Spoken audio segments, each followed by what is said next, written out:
অনেক সময় এমন হয় যে আমরা ভাবি এক আর হয় আর এক। আমরা যদি নিজেদের কোনো কাজকর্ম করি, আগে থাকতে বেশ কিছু প্ল্যান করে নিই।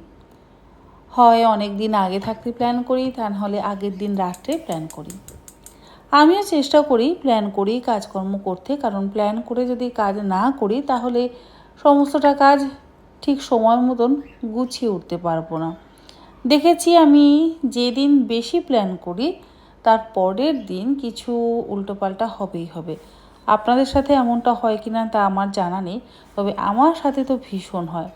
এই যেমন আজকে সকালটা আমার বেশ ধীরে সুস্থে শুরু হলো, কারণ গতকাল রাত্রে ছেলে বলেছিল যে মা, প্রত্যেক দিনই তো রাত 12টা 12:30টায় অফিস থেকে ফিরি, কালকে আর অফিসে যাব না, কাল ঘর থেকেই অফিস করব। আর এটা শুনে আমিও বেশ নিজের মতন করে নানান রকম প্ল্যান করে ফেলেছিলাম। প্ল্যান বলতে সামনেই তো আসছে আমার গণ্যর পুজো। শোভাবাজার কুমোরটুলিতে আমি আগেই গিয়ে গণ্যকে কেমন বানাতে হবে সেগুলো বলে এসেছি, তবে গণ্যর কাপড়টা কেমন হবে, তার রং কেমন হবে, এগুলো না এখনও পর্যন্ত বলা হয়নি। আর তো বেশি দিন বাকি নেই, তাই ভেবেছিলাম আজকে আমি আর ছেলে দুজনে মিলে গিয়ে একটু বলে আসব। সকালটা একটু দেরি করে শুরু করেছি। দুজনের জন্য 2 কাপ কফি বানালাম, বানিয়ে একটু বসলাম কফি খেতে। কফি বানিয়ে নিয়ে বসলাম যে দুজনে মিলে একসাথে বসে আরাম করে একটু কফি খাবো। তার আর সময় মতন কফি খেতে আসা হলো না।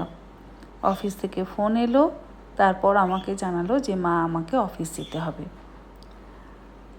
এই যে একরকম প্ল্যান করে রেখেছিলাম, আর সেই প্ল্যানটা কিভাবে হঠাৎ করে ভেস্তে গেল, এগুলো আমি মাঝে মধ্যে না খুব অবাক হয়ে ভাবি আজকে এই কাজগুলো করব, ঠিক সেই কাজগুলো হয় না। এমনটা আপনাদের সাথে হয় কি না একটু বলবেন তো।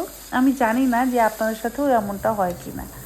তো কোনো রকমে কফি তো খেলাম, খেয়ে আবার রান্নাঘরে চলে এলাম ওর পছন্দসই হালকা পাতলা মাংসের ঝোল বানাতে। কিছুই না, প্রেসার কুকারের মধ্যে সর্ষের তেল দিয়ে পেঁয়াজ আদা রসুন ভালো করে কষিয়ে নিয়ে তার মধ্যে হলুদ গুঁড়ো, লঙ্কার গুঁড়ো, লবণ আর মাংসটা দিয়ে ভালো করে কষিয়ে জল দিয়ে 2টো সিটি দিয়ে দিলাম, ব্যাস মাংসের ঝোল রেডি। আলু অবশ্য দিইনি, কারণ ও আলু খেতে একেবারেই পছন্দ করে না। তাই এবার ওকে খেতে দিয়ে ও খেয়ে দিয়ে অফিস যাক, আর আমিও আমার বাকি কাজকর্মগুলো সারি।